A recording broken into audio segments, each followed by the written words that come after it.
Roman silk ഫാബ്രിക്കിൽ വന്നിട്ടുള്ള പുതിയൊരു കളക്ഷനുമായിട്ടാണ് ഇന്ന് വന്നിട്ടുള്ളത്. വി നെക്കിലേക്ക് കംപ്ലീറ്റ് ബീഡ്സും സീക്വൻസും കൊണ്ടുള്ള ഒരു ഡിസൈൻ ആണ് കൊടുത്തിട്ടുള്ളത്. ഈ ഒരു വർക്ക് തന്നെ ഇതിന്റെ സ്ലീവിന്റെ എൻഡിലും അതേപോലെ തന്നെ ടോപ്പിന്റെ എൻഡിലും വന്നിട്ടുണ്ട്. ത്രൂ ഔട്ട് ഈ ബീഡ്സ് കൊണ്ടുള്ള ഒരു ഡിസൈൻ സ്പ്രെഡ് ചെയ്ത് കൊടുത്തിട്ടുണ്ട്. ഫസ്റ്റ് റോ വന്നിട്ടുള്ളത് നല്ലൊരു എന്താ പറയാ നല്ലൊരു യെല്ലോ ആണ്. അതിലേക്ക് ബോട്ടം വന്നിട്ടുള്ളത് ഇതുപോലെ തന്നെ ബോട്ടത്തിന്റെ എൻഡിലായിട്ട് ഇതുപോലെ ഡിസൈൻ വരുന്നുണ്ട് കേട്ടോ. അതിലേക്ക് സോഫ്റ്റ് ഓർഗൻസാണ് ദുപ്പട്ട വന്നിട്ടുള്ളത്.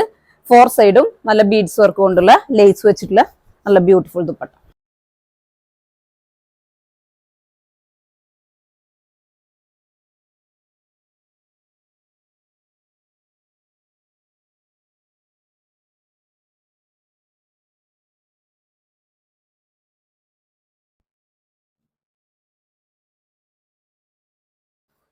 ലാസ്റ്റ് കളർ വരുന്നത് നല്ലൊരു പീച്ച് ഷെയ്ഡാണ്. കംപ്ലീറ്റ് ബ്യൂട്ടിഫുൾ ഹാൻഡ് വർക്ക് ആണ് കൊടുത്തുള്ളത് കേട്ടോ. ഇതിന്റെ സൈസ് വന്നിട്ടുള്ളത് XXL ആണ്. അപ്പൊ വേണ്ടവർ വാട്സ്ആപ്പ് ത്രൂ കോൺടാക്ട് ചെയ്യാം.